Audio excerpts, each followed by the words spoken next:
companheiras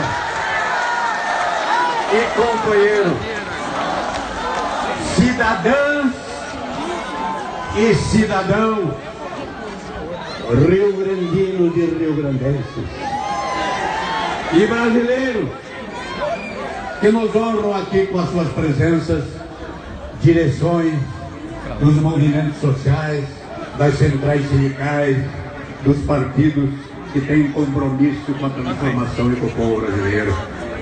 Nós estamos aqui, o companheiro ex-presidente Lula, a atual presidente do Brasil eleita, companheira Dilma, para defender o polo naval do Rio Grande, e do Brasil. E por isso é bom lembrar, companheiras e companheiras, nós estamos no ano de 2017. Há 100 anos atrás, a primeira grande greve neste estado, com repercussão nacional, teve a sua eclosão aqui, com os trabalhadores de Rio Grande e particular e especialmente com os portuários de Rio Grande. Ontem, o povo brasileiro, os portuários de Rio Grande, os trabalhadores de diferentes categorias também foram à greve. E greve não é passeata, greve não é caminhada, greve é a afirmação do protagonismo da classe trabalhadora, que quer ser sujeito e não objeto da política. Na ditadura, no regime militar, vieram com a história do superporto de Rio Grande. Vocês lembram? E o que aconteceu? Era a ditadura, era uma impostura. Isso não se desenvolveu. Foi preciso nós conquistarmos a democracia com enorme sacrifício. Lutadores que não estão presentes conosco nessa dimensão da vida, mas na outra, lutaram por isso. Conquistamos a democracia, elegemos por 2 mandatos o Lula, por 2 mandatos a Dilma, e este polo foi recriado, criado, teve enormes investimentos. Criamos empregos de toda hora, não só aqui em Rio Grande, pelo Rio Grande afora, pequenas, micro e até grandes empresas nossas foram beneficiadas dos investimentos aqui no polo naval. Gerou-se milhares de empregos. Agora veio o golpe, e o golpe é uma versão da ditadura. E os investimentos no polo se reduziram de 15 bilhões para 3 bilhões e meio, e olhe lá, aumentando o desemprego e problemas sociais enormes que vocês sentem no cotidiano. Por isso a razão desse ato. E também a luta pela democracia. A democracia brasileira, da Constituição de 88, está sendo vilipendiada. A Constituição de 88 que o povo ajudou a construir, embora não tivesse maioria naquele colegiado, ela avançou muito em direitos sociais. Agora esse governo ilegítimo, decorrente do golpe, que afastou uma presidente eleita com mais de 54 milhões de votos e que não cometeu nenhum crime de lesa pátria contra o povo e a economia brasileira. Esse regime, esse governo reduziu os investimentos e está a nível nacional não só atacando, está decepando direitos de décadas, de séculos, conquistados pela luta do povo brasileiro. E já naquela greve de 100 anos atrás, eclodida aqui em Rio Grande. Por isso, meus companheiros e companheiras, este momento aqui é um momento que nós temos que tirar lições dele. Cada uma e cada um de nós temos que saber que é um processo em andamento. os que deram o golpe, agora como os que deram o golpe em 64, eles querem o povo num cantinho chorado. Os que deram o golpe lá em 64, os que deram esse arremedo de golpe parlamentar, jurídico, midiático, também não querem o povo como sujeito da política. E o povo precisa se assumir como sujeito da política para a política ser transformadora.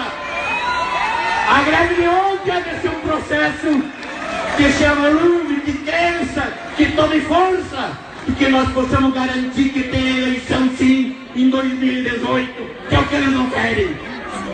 Para nós retomar investimentos na indústria naval brasileira e, por consequente, gerando desenvolvimento integrado, integrador na região, no estado, afirmando a presença importante do Rio Grande, a presença.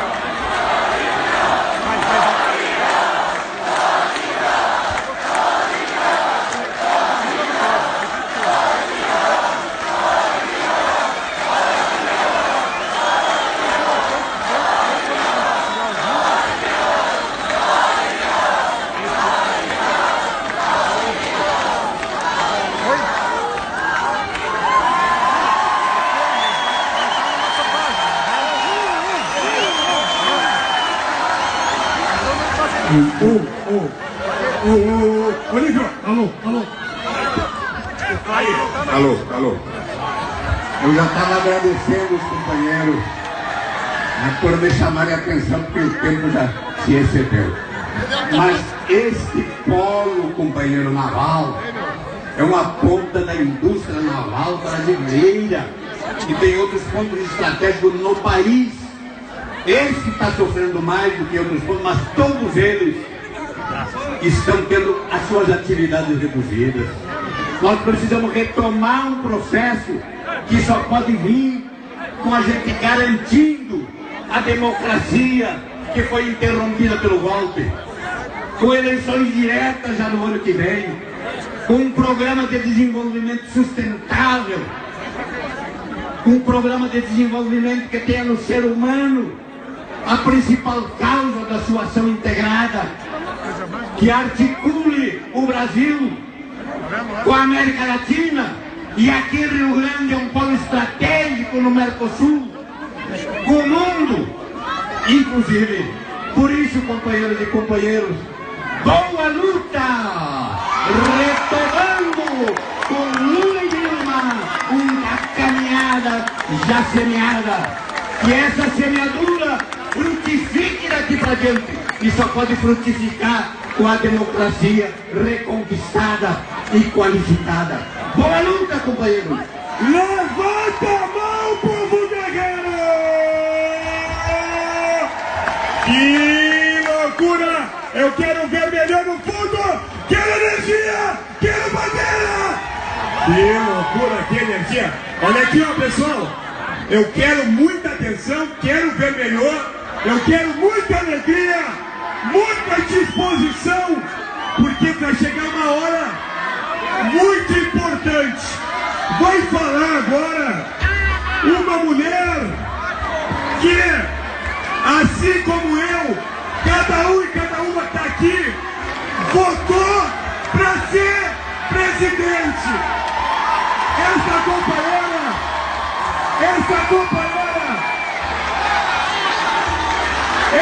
companheira venceu a ditadura, venceu o que é de atraso e vai estar com a gente golpeando, derrubando o golpe. Dilma!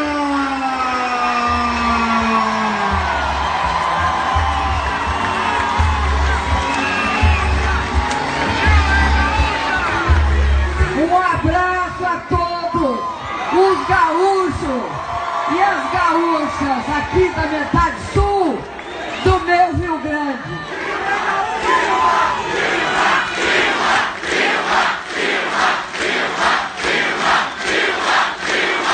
Eu quero dizer a vocês que eu estou muito feliz de estar aqui convivendo com vocês, conversando com vocês nessa tarde linda que caracteriza o Rio Grande do Sul nessa época do ano.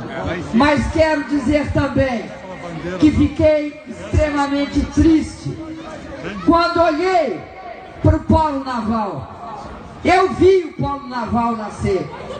Eu vi sair das areias ali, aqui do sul, do extremo sul do país. Eu vi sair um dos estaleiros. Quero falar do estaleiro Rio Grande. Eu sei que além dele teve outro lá em São José do Norte e teve Honório Bicalho.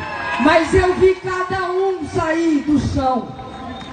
Aqui, nós sabemos, nós que vivemos aqui no Rio Grande do Sul, sabemos que aqui nessa região era considerado que era uma região sem vocação.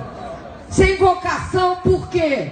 Sem vocação porque aqueles que governavam não só o estado do Rio Grande do Sul, mas o Brasil, antes do presidente Lula, achavam que podia entregar regiões inteiras do Brasil, entregar ao desemprego, entregar ao baixo desenvolvimento e aos baixos salários e ao desemprego.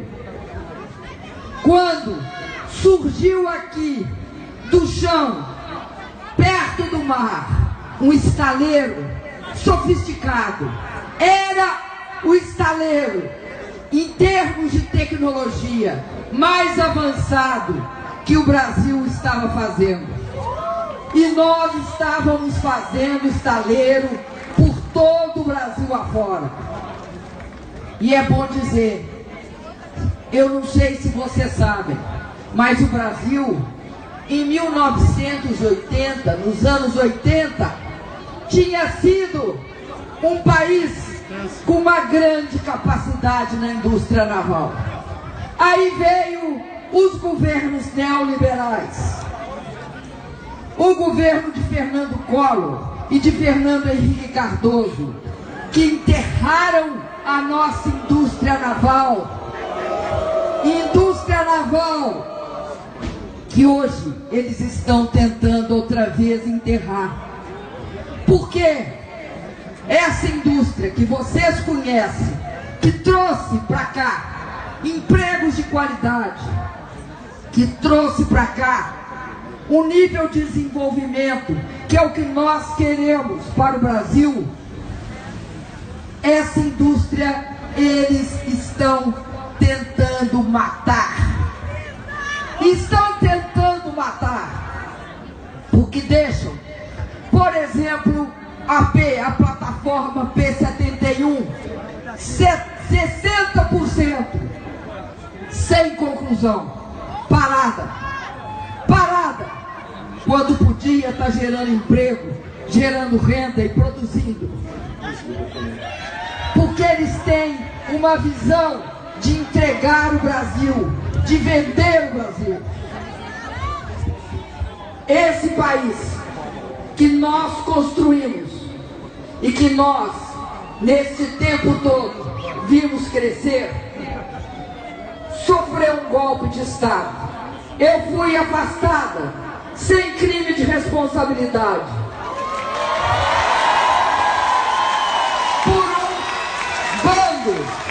por um bando de corruptos.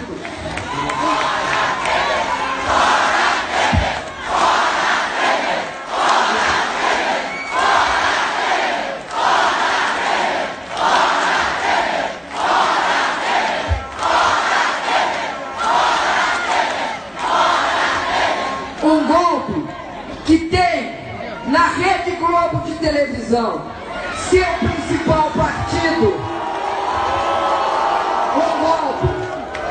Um golpe que tem um objetivo muito claro: enquadrar o Brasil social, economicamente, no neoliberalismo, na desigualdade, no desemprego. e no fim da capacidade de desenvolvimento autônomo do país. O polo naval foi construído com base numa visão generosa, uma visão de Brasil, uma visão de soberania. Tudo o que pode ser construído no Brasil deve ser construído no Brasil para gerar riqueza, renda, trabalho. Esse polo naval era uma afirmação da nossa soberania. Era e é.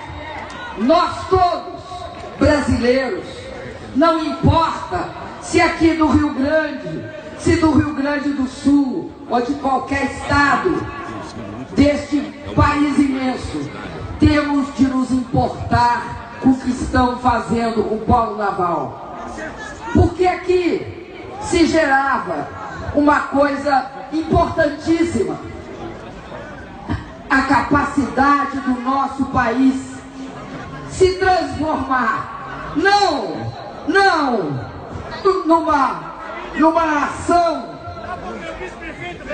numa nação onde poucos ricos convivem com uma multidão de pobres. Não é isso que nós queremos para o nosso país. Nós queremos uma nação em que as pessoas cada vez mais tenham melhores trabalhos, mais qualificados, mais bem formados. Por isso que o polo naval aqui trazia para nós um caminho, esse caminho de esperança de um Brasil soberano que eles estão destruindo. Eu fico muito feliz porque aqui me disseram que na FURG, duas indígenas se formaram pela primeira vez. Eu fico muito feliz com a capacidade do povo de Rio Grande de reagir a esse retrocesso imenso que será paralisar o polo naval. É um exemplo para nós.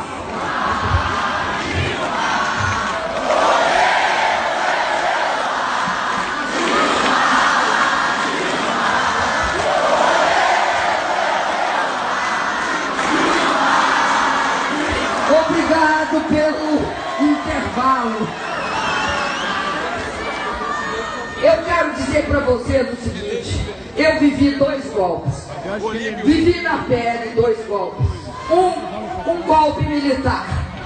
Nesse golpe militar, eles tiravam direitos. Direito de expressão, liberdade de organização. Se você divergisse, se estudante se manifestasse, se trabalhador fizesse greve, ia preso, podia ser torturado, podia ser morto, ou até podia ser obrigado a se exilar. Esse golpe parlamentar que nós estamos vivendo, ele não tem as mesmas características.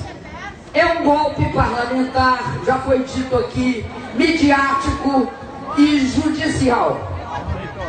Mas ele tem certas características extremamente perversas. Ele não parou, ele não acabou no dia que eu sofri o processo de impeachment. Ele continua em várias medidas. Uma das medidas é o fim do polo naval, porque é um golpe contra a soberania do país. Outra medida é essa reforma, entre aspas, esse retrocesso que eles estão querendo impor à Previdência. Outra medida desse golpe é a terceirização, transformando todo o mercado de trabalho do nosso país, fazendo com que, em qualquer atividade, não tenha nenhuma barreira à terceirização, com isso reduzindo brutalmente os salários e a segurança do trabalhador.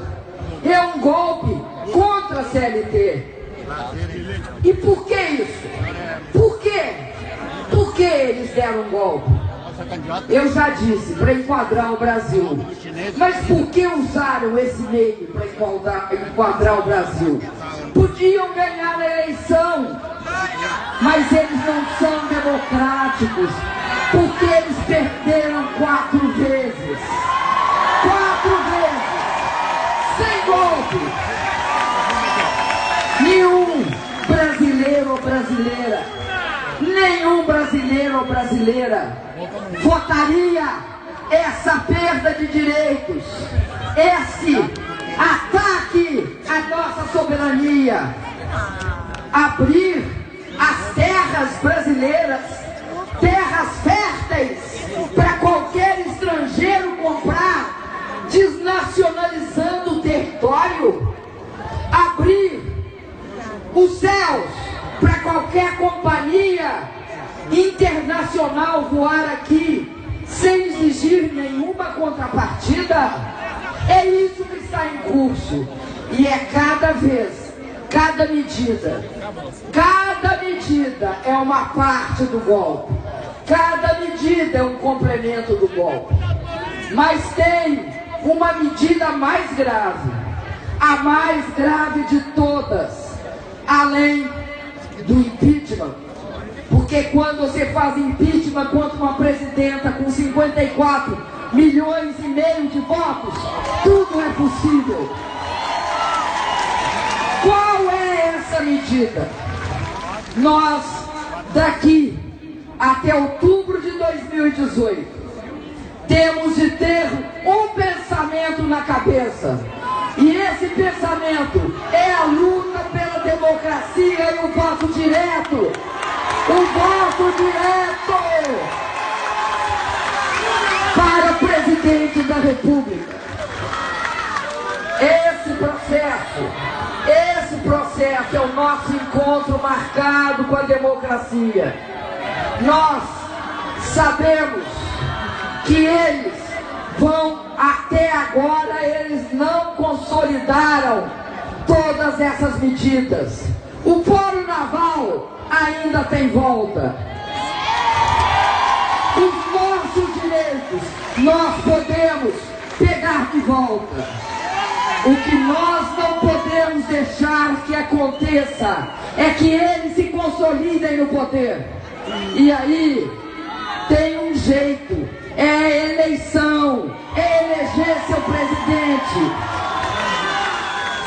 E nós não podemos deixar que eles ganhem no tapetão. Nós temos de saber que não tem vergonha nenhuma em perder a eleição. Para um país, qualquer cidadão ou cidadã brasileira pode perder a eleição e não ter nenhuma desonra nisso. Agora, tem imensa desonra para cada um de nós se eles tentarem falsificar esse processo eleitoral, impedindo Luiz Inácio Lula da Silva de ser candidato. Não me interessa por que meios, mas isso desonrará cada um de nós. Isso será uma afronta ao nosso direito de voto. Será uma quebra muito forte dentro de um país democrático, dentro de um país que sempre aprendeu que a democracia, quando tem, nós, povo brasileiro, ganhamos. Quando ela se fecha, nós perdemos. Por isso, eu encerro as minhas palavras dizendo que a democracia é o nosso caminho para o Brasil voltar a crescer gerar empregos e a gente pegar nossos direitos de volta. Um abração para vocês. Muito obrigado, companheira Dilma! Muito obrigado! A cidade do Rio Grande, o estado do Rio Grande do Sul agradece esta companheira guerreira lutadora. E agora, meus companheiros, minhas companheiras, eu quero muita atenção de vocês. Eu quero cada homem e cada mulher um sorriso no rosto para escutar este guerreiro que venceu a fome, venceu o preconceito, venceu as elites. O Obama tinha razão. Ele é o cara, o nosso Luiz Inácio Lula da Silva.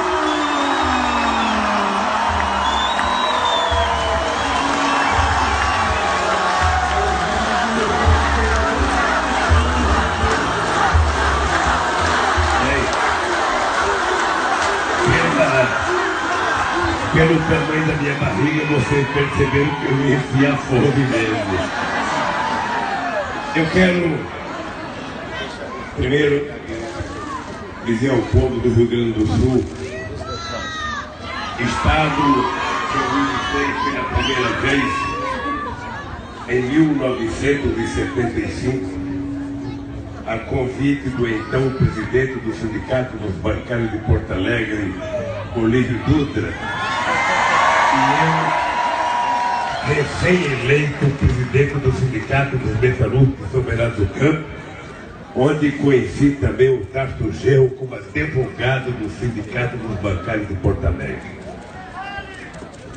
Eu, quando vim a primeira vez a Porto Alegre, eu recebi uma informação de um companheiro importante que os mais velhos aqui conheceram, o companheiro Walter Valério, que era diretor técnico de ERF, que eu ia conhecer o povo mais politizado do Brasil, que era o povo gaúcho.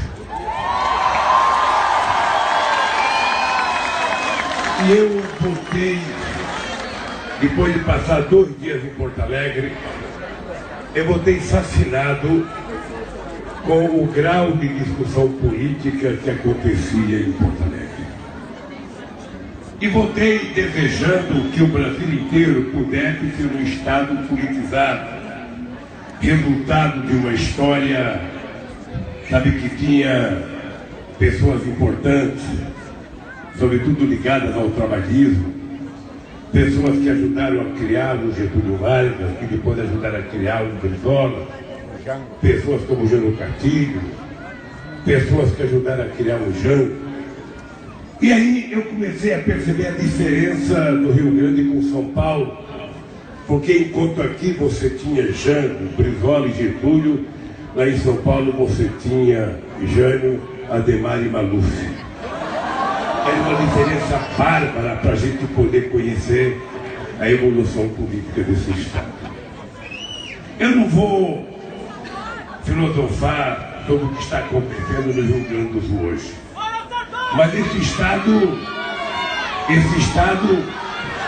depois da eleição do companheiro Olívio Dutra, e eu tive o prazer de estar aqui em 98, sabe, com o Brizola, candidato a meu vice, ano que elegeu o companheiro Olívio Dutra, o nosso querido galo missioneiro, governador desse Estado. Estive em Pelotas pela primeira vez em 1988.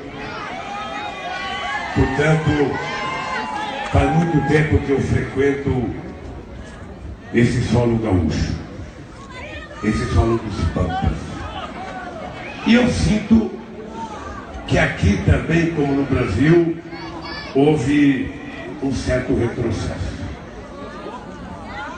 Eu sinto que a direita tem avançado no sentido de destruir aquilo que nós do PT conseguimos criar nesse país. Eu não consigo encontrar nenhuma explicação porque tamanho ódio contra o Partido dos Trabalhadores. Não consigo encontrar. eu não consigo encontrar, porque eu entendia que o preconceito e o ódio contra mim era pelo fato de eu ser nordestino e de não ser um cara bem formado em universidade. Mas aí, nós tivemos uma presidenta que era oriunda de classe média, que era bem formada, era até mestrada da Unicamp em economia. E essa mulher era uma mulher bem formada, era uma mulher muito inteligente. E o que aconteceu é que eles conseguiram transmitir mais ódio contra ela do que transmitiram contra mim.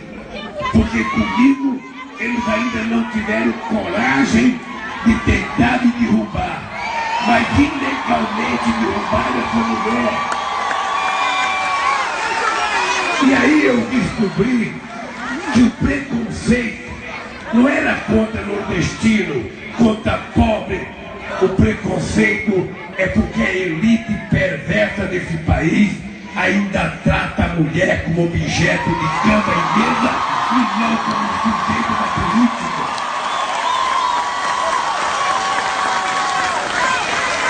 Então é preciso que a gente comece a discutir com um pouco mais de competência qual é o papel da mulher na política. Porque as mulheres representam 52% da população brasileira e ela não pode ser, sabe, tão pequena no Congresso Nacional como ela é.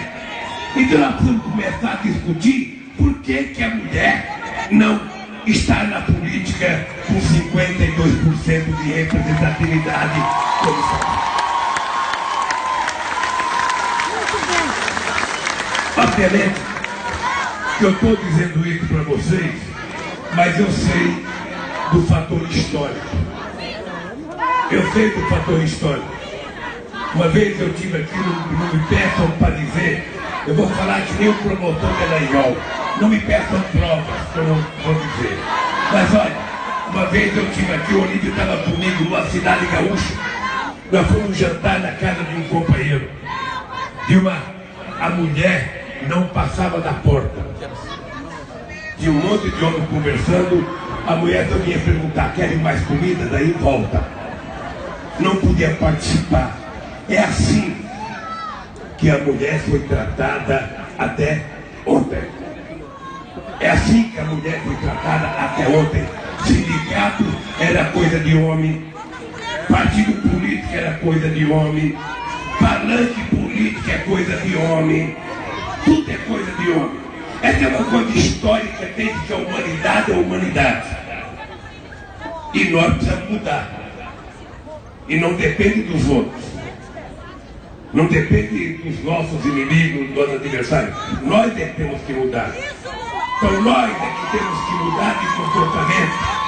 O movimento sindical tem que mudar de comportamento e colocar mais mulher para participar do sindicato. Os partidos políticos têm que colocar mais mulheres para participar dos partidos políticos.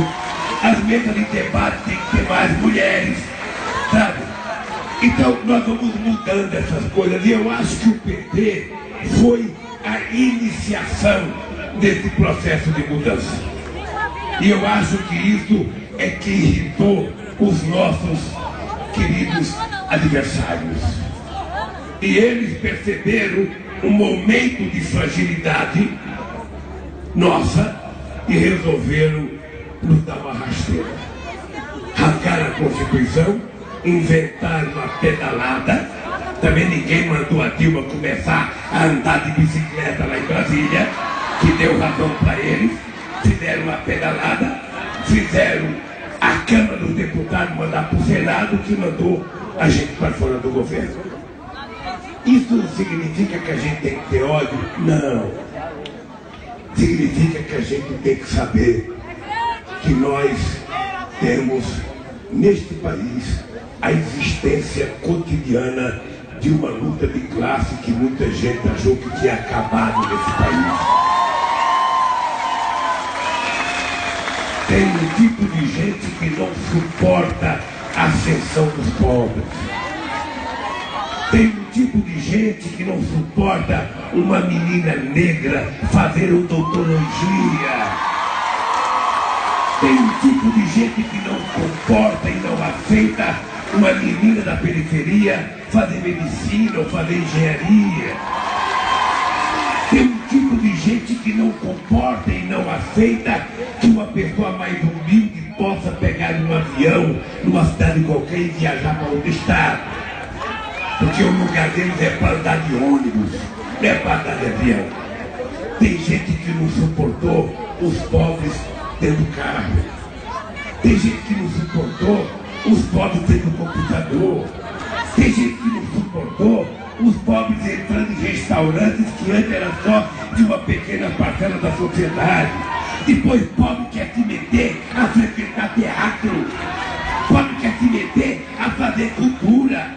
Pobre quer se meter a comer carne de primeira, a comer peito de frango, a comer picanha, a comer costela não. Isso não foi feito para nós.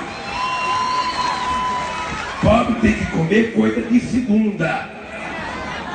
Se comer pescoço de frango, já chegou no limite.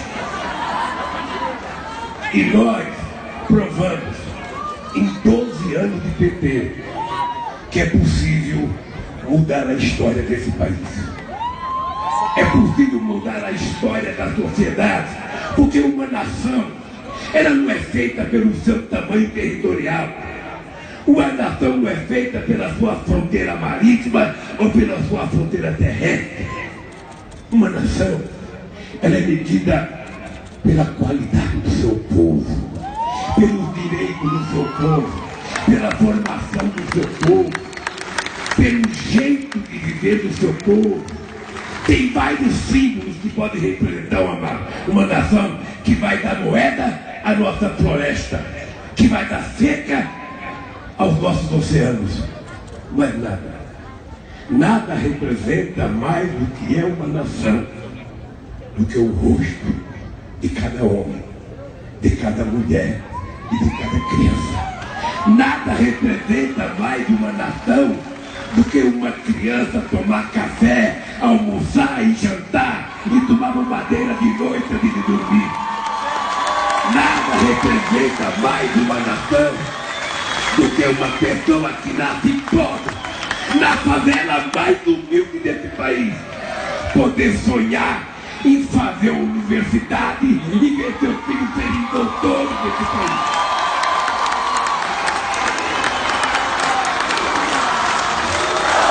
Uma nação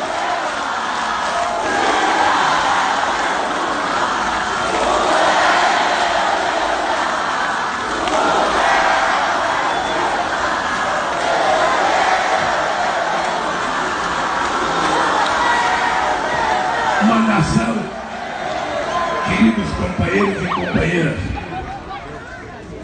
não pode ser governado por alguém que não sabe governar. Uma nação não pode ser governada por alguém que não entenda da alma desse povo, da cabeça da nossa gente, que não conheça a diversidade cultural desse país, que não conheça as raízes profundas, sabe, do Iapoque ao Chuí. Uma nação não pode ser governada por alguém que, por incapacidade de governar, começa a vender o que esse país construiu para fazer-se uma nação. A Petrobras, ela não é apenas uma empresa produtora de petróleo. A Petrobras é um patrimônio cultural e empresarial desse país, é um patrimônio tecnológico. O Brasil tem um déficit comercial na questão do tráfico marítimo. A gente gasta mais de 14 bilhões exportando coisas para o exterior e importando. Quando nós chegamos no governo em 2003, a Dilma se lembra de uma conversa com o presidente da Petrobras. A Dilma se lembra de quantas brigas eu fiz durante a campanha para que a gente assumisse o compromisso de recuperar a indústria naval brasileira. O Brasil, na década de 50, era a segunda indústria naval do mundo, perdia do Japão. Depois desmontaram a indústria naval. Eu lembro que uma vez eu fui a convite de um prefeito do PT, lá em Angra dos Reis. E um estaleiro que tinha tido mais de 6.000 trabalhadores, tinha 200 trabalhadores.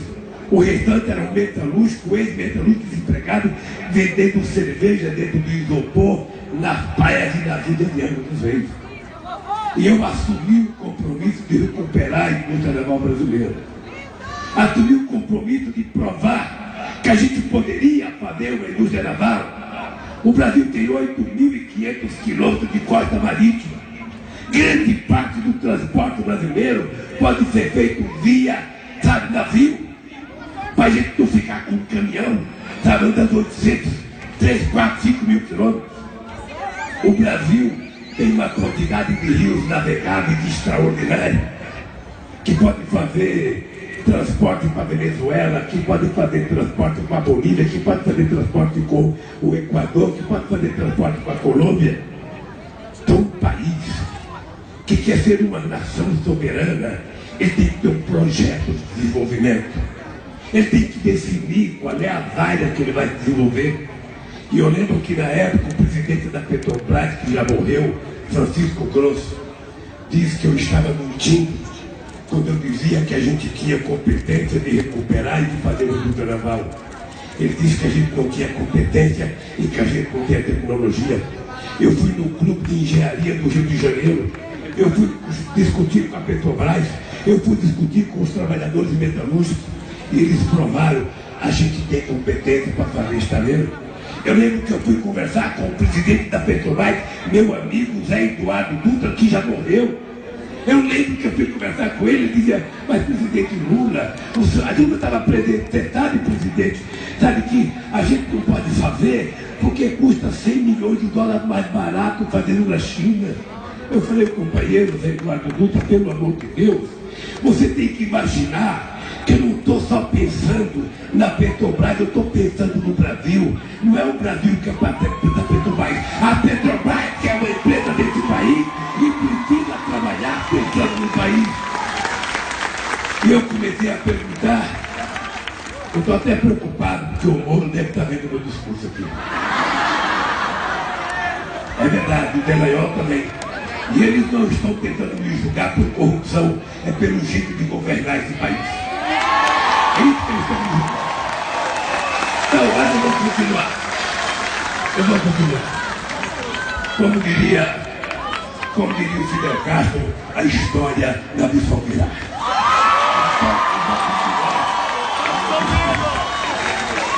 Então eu falei que o companheiro Eduardo Dutra, que já morreu também, que Deus o tenha, eu dizia, mas a gente não pode governar um país só pensando na empresa. A gente tem que pensar quantos empregos a gente vai gerar. A gente tem que pensar quanta tecnologia e conhecimento a gente vai obter. A gente tem que pensar quanto salário a gente vai pagar. A gente tem que pensar quantos impostos a gente vai receber. E não tem nada mais alegre para uma nação do que o seu povo trabalhar, receber o seu salário e que a sua família no supermercado comprar o que comer para levar para casa todos os seus dias. O que eu não posso é ter um navio mais barato feito em Singapura e ter um Rio Grandense dormindo na sarjeta, desempregado, eu matando o povo. É por isso que eu vim aqui. Eu tinha vontade de vir aqui porque antes de eu ser presidente, eu vinha a essa região aqui e os políticos mesmo, os gaúchos, os políticos que eram candidatos a presidente, viviam dizendo, a metade sul acabou. Eu nem sabia bem o que era. A metade sul acabou. A metade sul não tem mais jeito. A metade sul faliu. A metade sul, puta merda, eu falei, essa metade sul parece que é a pior coisa do planeta. Aí eu cheguei, conheci Pelotas, conheci Rio Grande, conheci outra região. Eu falei, puta, isso aqui perto da minha Garanhuns é uma região rica. Como é que isso aqui acabou? Como é que isso aqui acabou? E a Dilma sabe, porque ela é um pouco mineira, um pouco gaúcha, um pouco metade do sul, um pouco Porto Alegre, mas ela me ajudou a fazer tudo que eu fiz. Eu devo muito a essa companheira o sucesso do meu convite. Porque ela me deu uma coisa que alguém precisa ter para governar: tranquilidade. Eu dormia toda noite sabendo que tinha alguém cuidando das coisas que eu pensava que ia fazer. Não adianta alguém tentar fazer qualquer intriga minha com a Dilma, que não tem intriga minha com a Dilma em momento algum da nossa história. Eu sei o que ela fez por esse país. Então veja, eu falei, bom, nós vamos reconsertar essa tal da sua metade sul. Sabe? Na campanha presidencial tinha candidato de outros estados, que é para a televisão uma sabedoria, porque a metade sul, a metade sul, a metade sul. Eu olhava o mapa e só via um sul, não via dois sul, não estava dividido. Aí o que nós fizemos? Ô Dilma, você sabe que essa metade sul, aqui nessa cidade que faz parte da metade sul, nós dobramos, ou mais do que dobramos, o número de estudantes universitários.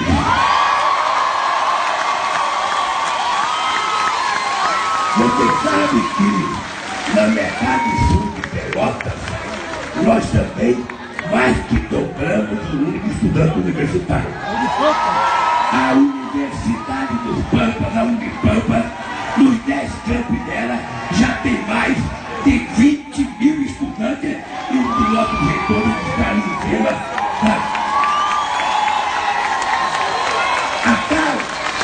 A tal da rodovia que liga Pelotas a Rio Grande, que parecia impossível de ser duplicada, foi duplicada por esse demônio chamado PT. Pois bem, nós começamos a fazer a nossa indústria naval. Eu tive o prazer de vir aqui uma vez. Eu vim aqui, acho que você esteve comigo, ainda não estava totalmente inaugurado o estaleiro. Eu venho fazer uma visita no estaleiro no 25. Eu tinha convicção de que a gente poderia dar uma lição nesse país. Eu tinha certeza disso. Aí eu vim aqui inaugurar uma plataforma, eu não sei qual era a pena, no fim das contas. Tudo chama pena. Mas o que é importante não é a que eu vim inaugurar, é que eu vim uma vez aqui e tinha uma, porque é o seguinte, os metalúrgicos que trabalham no estaleiro, eles ficam felizes quando tem emprego. Mas quando eles entregam a plataforma, a sonda, eles começam a ficar tristes porque a sonda vai embora e o desemprego vem. Então eles querem que venha outra. Eu lembro que eu vim aqui, a Dilma era presidente, e eu não era mais presidente, mas eu vim aqui. Estava aqui o meu presidente do sindicato aqui. Não, aquela você não estava junto não, é uma que eu fiz um discurso dizendo o seguinte, ó, o pessoal estava reivindicando. Bem, a saída da 58, mas tinha duas para entrar. E aí o pessoal ficava reivindicando. E eu falava, eu não posso falar porque eu não sou presidente, como é que eu vou falar que vai vir? Aí eu lembro que eu falei o seguinte, olha, ô gente, se eu conheço a alma da Dilma, e se eu conheço o coração da Dilma, ela vai trazer para cá as duas plataformas. E uma semana depois, o teu coração e a plataforma. E essa região, com as universidades, essa região com os estaleiros, essa região tem um custo extraordinário. O orçamento saiu de 200 milhões para 700 milhões. O nosso companheiro Alexandre, o prefeito, sabe quanto cresceu. E ele sabe efetivamente que a gente pode recuperar isso. Então eu vim aqui, eu estou vendo, eles estão vendendo a Petrobras, estão vendendo isso, vendendo aquilo. Olha, imagina se o cara acaba e não consegue dar conta do recado e vai mandar alguém fazer por ele. Olha, esses caras deram um golpe na Dilma dizendo que ia melhorar o país e eles até agora só pioraram o país. porque eles não fizeram uma reforma em nada, eles estão demolindo. Por quê? Quando a gente fala em reforma, a gente pensa que é melhora, né? Aí eu vou reformar uma casa, tá legal. A Dilma quer dar o vestido de casamento dela para a filha dela, vou reformar meu vestido. O cara quer fazer um conserto no carro, vou reformar o meu carro. Mas não, eles estão destruindo tudo que Getúlio Vargas fez, a nível de legislação trabalhista. Tudo que está na CLT, eles estão demolindo, não é reformando, é demolindo. Eles querem que os trabalhadores voltem a ter as mesmas condições de trabalho que tinha no começo do século passado. Lá no começo de 1910, 1915, é quase que trabalho escravo. Aprovar a terceirização é colocar uma pessoa individualmente para lidar com o seu patrão. E é quase impossível o trabalhador sozinho vencer. Tem gente que acha que a terceirização é uma boa. Vocês vão ver o que vai acontecer nesse país. Olha, quando a gente estava discutindo a CLT em 43, os empresários achavam que o trabalhador não poderia ter férias de 30 dias, porque o trabalhador não podia ficar em casa, porque o ócio é prejudicial.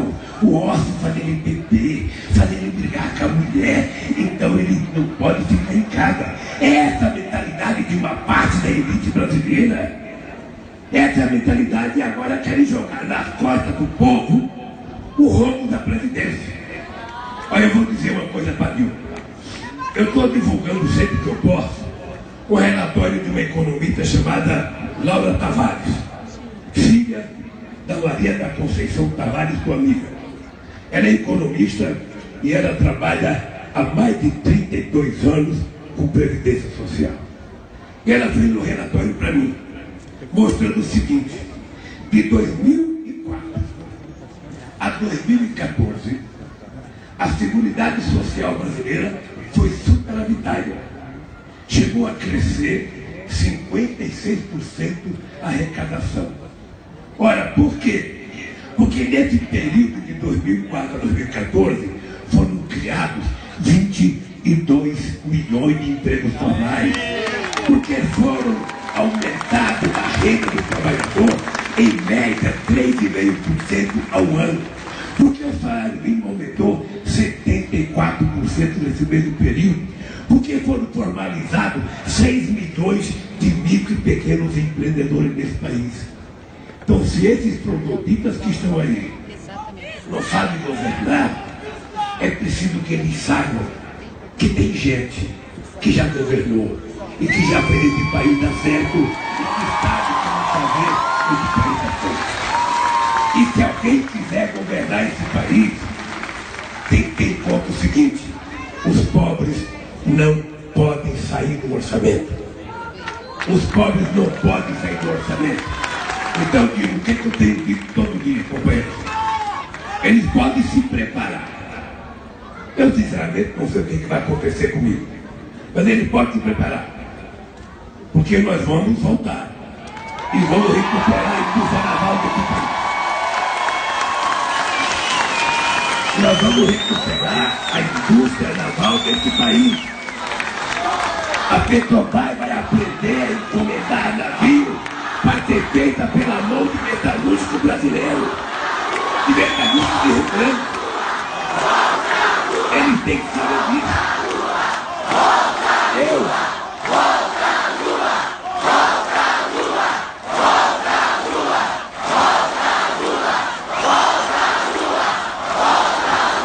Eles têm que saber que a Petrobras vai voltar outra vez a ser do povo brasileiro, que a partilha vai voltar a acontecer, que a Petrobras vai ter privilégio de exploração do petróleo. E eles têm que saber que o petróleo é do povo, não é das multinacionais que vem explorar o nosso petróleo aqui. Eles têm que saber que o BNDES vai voltar a ser Banco de Desenvolvimento. Eles têm que saber que o Banco do Brasil não vai mais fechar a agência, vai abrir a agência e vai ter um banco para emprestar dinheiro para os pequenos e médios produtor rural. Eles têm que saber que a Caixa Econômica vai voltar a ser banco público. Eles têm que saber que nós vamos regular os meios de comunicação. Ele tem que saber. Adianta.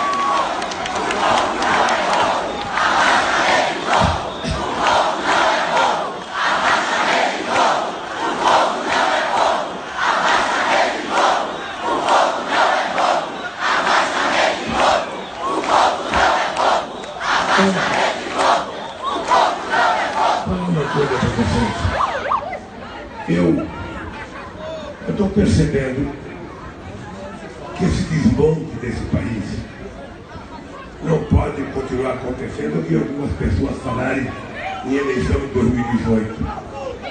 Eu posso esperar até 2018, mas quem está desempregado não pode esperar até 2018. Quem está passando fome não pode esperar 2018. O que nós precisamos é pedir para esses golpistas criem vergonha ou devolvam o mandato para quem foi eleita democraticamente pelo povo brasileiro. Eu tenho coragem de convocar eleições. Tenho coragem de convocar eleições, porque esse país que foi capaz de mandar para fora a ALCA, esse país que conseguiu criar o Mercosul e fortalecer o Mercosul, esse país que criou a Unasul, esse país que criou o Banco dos BRICS, esse país que criou o IVA, esse país que passou a ser um país respeitado no mundo inteiro, motivo de orgulho para quem viajasse com o passaporte brasileiro, não pode ficar de quatro diante dos americanos ou diante do país rico, como quer essa elite que tem complexo de vira-lata, complexo de pequenez. Eu sou uma pessoa que não tive as condições que eu achei que eu deveria ter, mas Deus dá coisas diferentes para as pessoas. Eu sou um homem que agradece a Deus todo dia. Se tem um cara que tem que agradecer a Deus, sou eu. Sabe, sou eu, porque sair de onde eu saí, chegar onde eu cheguei, é só obra de Deus. Só obra de Deus, não tem outra. Então, e essa companheira aqui, e vocês, obviamente, que não estão confiando aqui, não fazia nada, nós queremos provar que esse país pode voltar a ser um país grande, pode voltar a ser um país que cresça economicamente, um país que gere emprego, um país que distribua renda, um país que garanta o processo de educação para esse povo. Não tem nada mais sagrado para uma mãe. Eu estou falando aqui não como mãe, mas como pai que teve 5 filhos. O filho, ele não quer um carro de herança, ele não quer uma casa de herança. A coisa que a mãe mais deseja para o filho é que ele tenha uma universidade, uma profissão. Eu não pude fazer, mas quando eu encontro uma menina negra, um papelzinho na mão dizendo Lula, eu estou fazendo odontologia, eu já poderia morrer de felicidade, de alegria, porque é para isso que a gente quis governar esse país. Por isso, companheiros e companheiras, eu quero me despedir de vocês, porque o aeroporto, é verdade, que é o aeroporto de Rio Grande, no governo da companheira Dilma, era o aeroporto que estava em primeiro lugar para receber iluminação. Era o número 1. Agora que tiraram a Dilma, ele saiu da relação. Então eu tenho que sair daqui, ainda com a luz do sol, senão eu não consigo chegar a São Paulo hoje. Então eu queria dizer ao povo do Rio Grande do Sul, eu queria dizer aos metalúrgicos do Rio Grande do Sul, eu queria dizer aos meus companheiros deputados, parceiros do PT e aliados, eu queria dizer para vocês uma coisa. Quando a gente chega na minha idade, a gente não sabe mais quanto tempo a gente vai ter paciente. Todo dia a gente acorda de manhã, tem que agradecer a Deus por acordar. E depois de deitar, a gente vai deitar, agradece a Deus por ter chegado até a cama e deitar. E no dia seguinte agradece outra vez. Tá? Você não dia vão ter 70 anos de idade, 71. Eu estou com 71, mas vocês estão percebendo. Tem 90. Vocês estão percebendo que eu estou com um jeitinho de 30, não estou não? Deixa eu falar. A única coisa que eu posso garantir para vocês, governo, a única coisa que eu posso garantir para vocês, eu estou pedindo a Deus para ir fazer o meu depoimento dia 10. Porque é a primeira chance que eu tenho de falar o que eu penso de tudo isso que está querendo comigo. A segunda coisa é que a Globo descubra logo o candidato dela. Porque ela está tentando escolher um candidato. E eu que não queria mais ser candidato, se a Globo escolher um candidato, eu terei um imenso prazer de ser candidato para derrotar o candidato dele.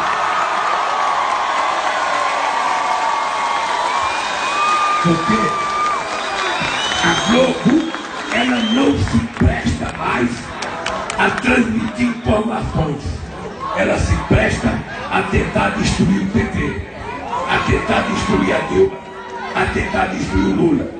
E ele deve ficar com uma via desgraçada, porque depois de meses e meses e meses e meses destruindo a gente, quando faz uma pesquisa, todos os candidatos dele juntos não derrotam a gente.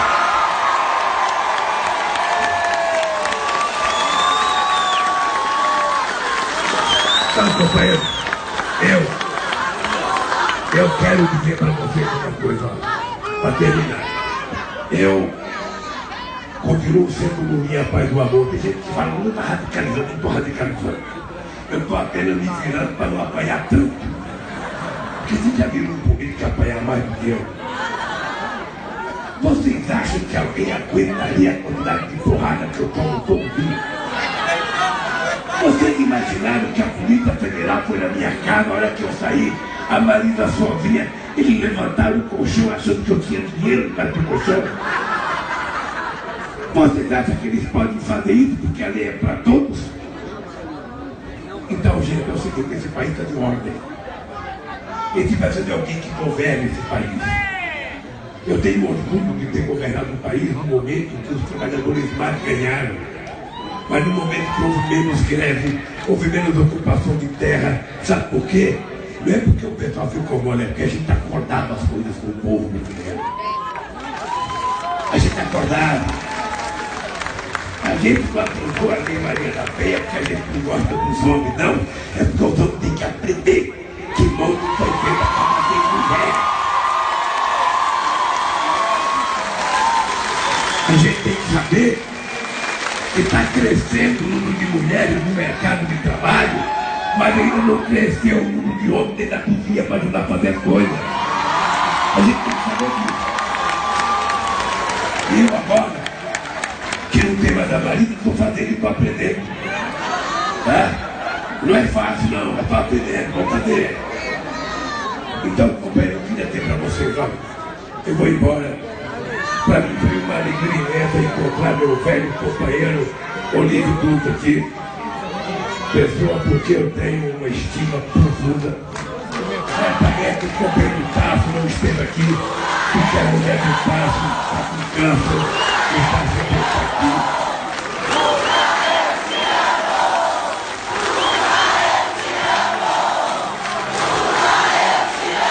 Eu queria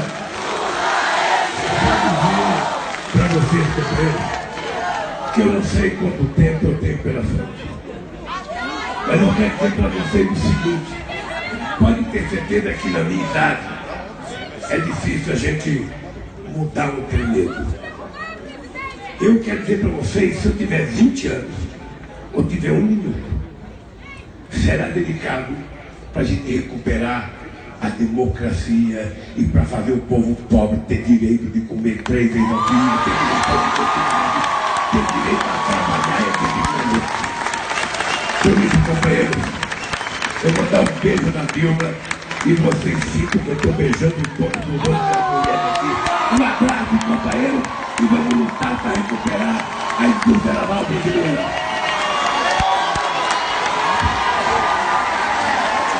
Voto, voto que é melhor.